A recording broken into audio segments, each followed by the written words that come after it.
So I think that it's really important to learn about our students, not only in the classroom and who they are as learners, but also about their culture, their history, who it or why it is that they are the way that they are.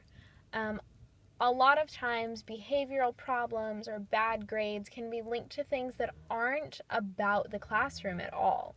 I know quite a few of my students this year alone have been having a hard time with their grades or kind of acting out in class, and I've taken the time to talk to them outside of the classroom setting and say, hey, how is everything? What's going on? And they've ended up opening up to me and saying, well, my parents are getting divorced, we moved out, this, that, or the other thing, or um, this person is in the hospital, or we just found out that they have this difficulty. And it's really the kids' outside lives that affect how they do inside the classroom. We can't expect them to walk into the school building, walk through the threshold, and all of a sudden the rest of the world shuts out of their life. That's ridiculous.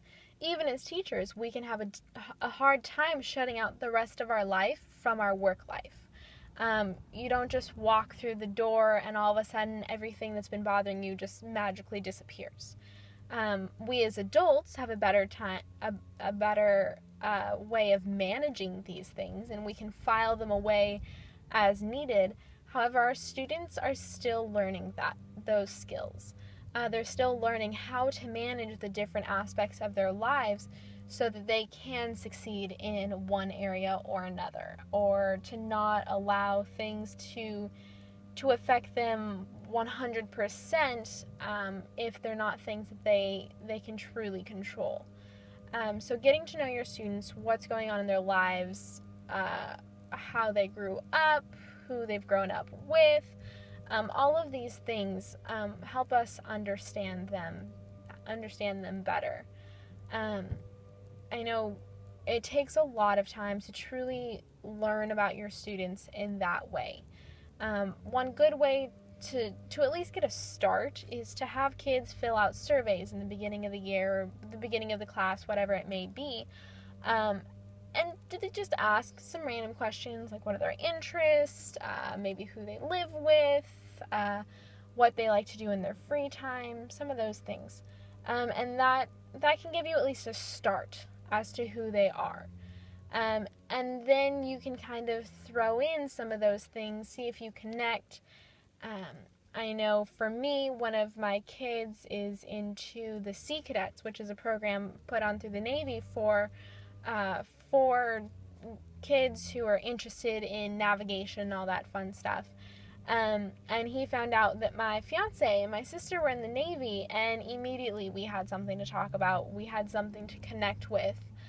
His goals could mimic some of the things that I've experienced as someone who has loved ones in the military. And so we were able to connect on that level, and being able to do so has allowed me to help him in a different way with his academics, because he's opened up to me about things like, hey, Miss Van Hoven, I'm really struggling with this.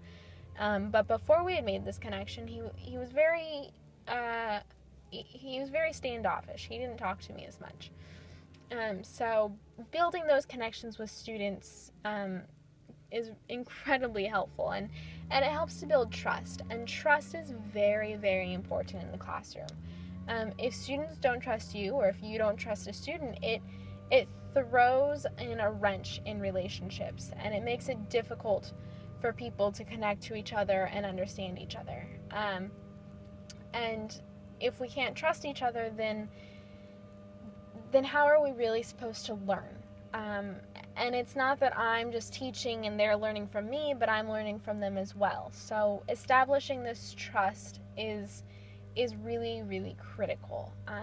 And getting to know your students and connecting with them on different levels is really a good way to begin to build that trust, and the rest of it kind of evolves as time goes.